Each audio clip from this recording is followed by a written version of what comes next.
Now, Folsom, what are some things you have to remember when playing Aftermath SnD? Well, my team, we pick our bomb and we go to it every time. I'm gonna be honest, like, because we have our one strat, and if you let them get into A, you can't let them hold that control of pushing in an offense. Especially with my team, we don't normally push A because we also feel if you get trapped inside there, there's a lot of, it could be bad for you, because if you do get trapped, there's a lot of corners to sit in. We don't want to get stuck in there. We usually always go B and just get a bomb plant down really quickly, have someone smoke it, lay down, and you can even see under that bomb. I lay under there all the time and just see people's feet when they come up. They don't even know I'm laying there. Yeah, very good point right there. Kicking it off on Aftermath, Search and Destroy. Waiting for them to start the game. Everybody's ready.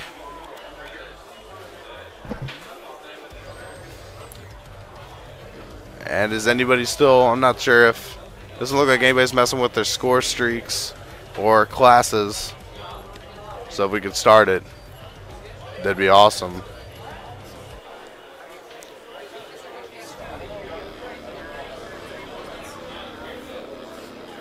All right, here we go. Aftermath, Search and Destroy, and I feel like this is one of those maps, Folsom, when you can either agree or disagree. That when you first start playing it, you are not going to like it, but the more you play it, the more comfortable you become with the map, and the more accustomed you come to playing it, and you develop your own strategies, and you eventually start to like it after playing it enough times. Yeah, honestly, that is a perfect description of how I was with this map. I first played it, and I thought it was literally the stupidest map ever for Search. It was that way for everyone. Everyone was wondering if it should even be in the map rotation for SnD, and I agree. I didn't want it in. And then one day, we came up with a strat, and now it's probably my best Search map. I'm gonna be honest. And our offensive strategy kind of runs through me, so I really enjoy being that guy who basically runs our offense, and it's one of those maps I get a chance to show my stuff. Right there. And Folsom talking about why he likes Aftermath SnD and why it could potentially be his favorite SnD map. So pulling up the scoreboard just for a moment, we see Ominous 2 down, Land, GG Pro, and Vert. It is Slurs and Michi up against Joey, Curly, Hazy, and Devin. Not a good situation here for Ominous. I'm going to switch over to someone else. Look at Hazy, see what he's doing here with the PDW. And it looks like they have this A-bomb locked down. Michi takes out Curly, though, with that cap 40. Moving back around here, wondering if someone's going to try to move over here toward A. Michi taken out by Hazy, and he's going to turn, look over to the middle section. Doesn't spot anyone quite yet. Slurs takes him out. And there's another one as Joey goes down. But Devin shuts him down after the two-piece. That could have been huge right there for Slurs had he been able to get that. I didn't see the timer, so he may not have had enough time to get the defuse, but it still would have been huge. Pretty close, yeah. Nice final kill cam there from Devin. And High Minded strikes first, taking the lead 1-0 over Ominous here in the losers bracket. The last match of the night, the series out 1-0 in favor of High Minded as well. And why don't we look at Michi, see what he's going to do. Rocking the M8A1. And I think that they're going to go and push for B right here. Yes, they are. Pull up the overhead map to show you guys what's going on. You see two members of Ominous, one going inside A, one looking over A. Another one, it looks to be in the middle in that little top section. And another one watching B-bomb literally right around the corner. Two of them are about to run into him. And Vert secures the kill onto Devin. And now we see Slurs up in that bus, a very nice position. A lot of people know that position's there, but when you're coming around the corner expecting the worst, you're not looking up there first. I mean, another thing I like to point into why my team, we like to head B a lot on this map, is because for defense on this map, defending B is so hard. They're really, like, if you rush all out, offense gets there first, no matter what. I mean, you have to, if you win a gunfight, it's going to be a huge win and could possibly win your round, but more than likely there's going to be another guy right there to pick you up either way, so you take out one, and then his teammates are right there, and it's still back to 3v3 like it normally is. So going B is so strong for the offensive side because it is in their favor. And normally when we're pushing through, you just have someone censor that spot, and then you know someone's in that corner. Like my team, we utilize our sensor grenades a lot. I think we have almost everyone use them except one player. Yeah, so I have another question for you, Folsom. It's how many times did you run into the FAL and the shotgun today? The shotgun we didn't run into at all. I was very happy. Well, when we found out we were playing hijacked hardpoint against complexity, we were thinking, oh, shotgun city. everyone's going to use it, and we made a little team agreement, no shotguns. So we just had a fair automatic guns only match, and it was awesome. No shotguns. What about the FAL? I ran it. That was probably the most commonly used AR, and I ran in. I think I've explained to you last night. Oh, that was a good kill. Yeah, that was a phenomenal kill from Hazy. You know how I feel about the FAL. A lot of people probably feel the same about it. I can't. It's unreal. It's the best gun. At the beginning of this cast, I was talking about how even though the FAL is overpowered, I don't think it needs to be banned, and I still stand by that. I don't think it needs to be banned. But on land with the select fire, it is so powerful. Yeah, no, I think they need to ban select fire.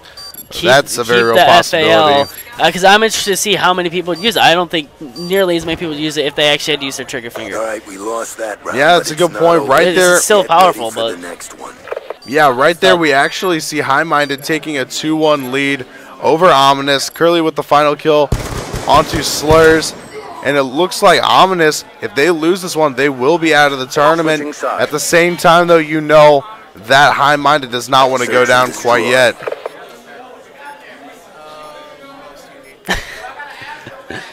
It's been a very long day, everybody. Oh, yeah. Charges acquired. It's been about... I can't even imagine for you just talking all the time. I can't even talk, and I've been on for a match. One match. It's been 14 hours. That's unreal. Yeah, long day. But I really appreciate doing it. I like being able to come out here. So be sure to follow everybody on Twitter like I mentioned before and like I have mentioned and will continue to mention. Follow UMG at UMG Gaming. Follow Emily at Emily Kate. She does a lot that you guys may not appreciate her for, but we definitely appreciate her here at UMG, and she deserves all of our gratitude and all of our respect. We definitely would not be having this event, and it would be horrible if we did not have her here. Also follow my co-caster Folsom at FolsomNV. He plays for the competitive team New Breed, and you can follow me at UMG_Paradox. I am the official caster for UMG. I've been to the previous 2 lands that we had here, the UMG Championship in August and the UMG Invitational back in June. So great events. I love coming out here. And I love getting to meet some of my friends, again, see some new people, and just interact with people that have the same common interests as I do, that being competitive gaming. Joey going huge for his team right there, taking out Devin and Michi, and Curly takes out Land GG Pro, and it looks like that's going to be an easy defuse right there for High Minded, and they will be ahead 3-1 over Ominous in the series. If you're Ominous in this situation, down 1-0 in the series, up, down 3-1 in the SnD series on Aftermath, what do you got to do to get back into the game?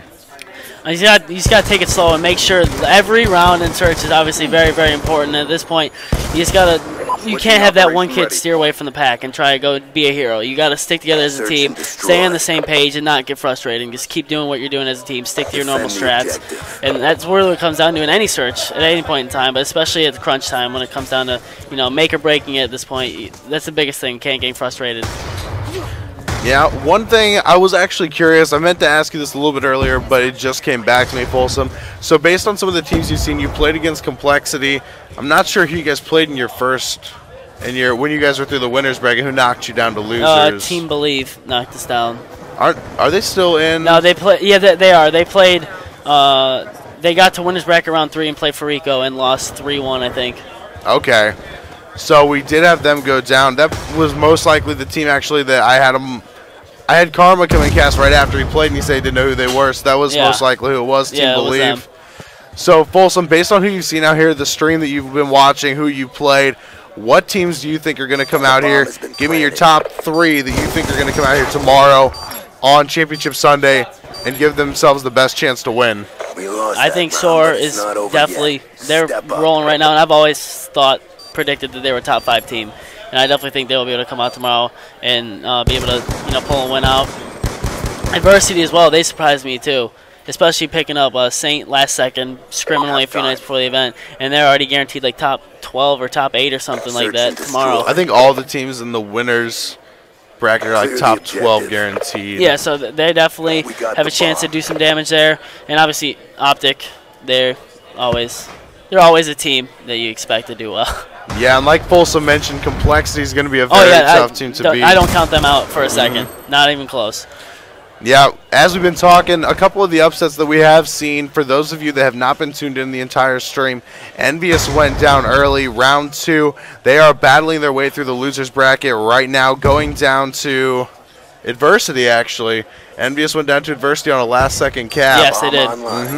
And then FaZe, I'm not sure who they lost to. I heard they lost by a forfeit of somehow. I don't know what happened there. I think it was a rules violation. I heard unsportsmanlike. I saw on Twitter. On the first map and on the second map, they lagged out when they were down 5-1. So apparently it was due to a rules violation. Someone accidentally or may have potentially called in a UAV. I'm sure it was an accident. Sometimes when you put, I mean, I know I put score streaks on all the time that I don't want to use. I use Guardian 24/7. But aside from that, I guess one of them lagged out as well, and it was more of a sportsmanship issue. But I'm not sure what happened there, but I know FaZe is going to come out ready to compete. I'm friends with all those guys. Yeah. Twiz, Fizzerp, Liar, Nameless. They're all very good players, and I know that they're ready to battle back for the losers bracket.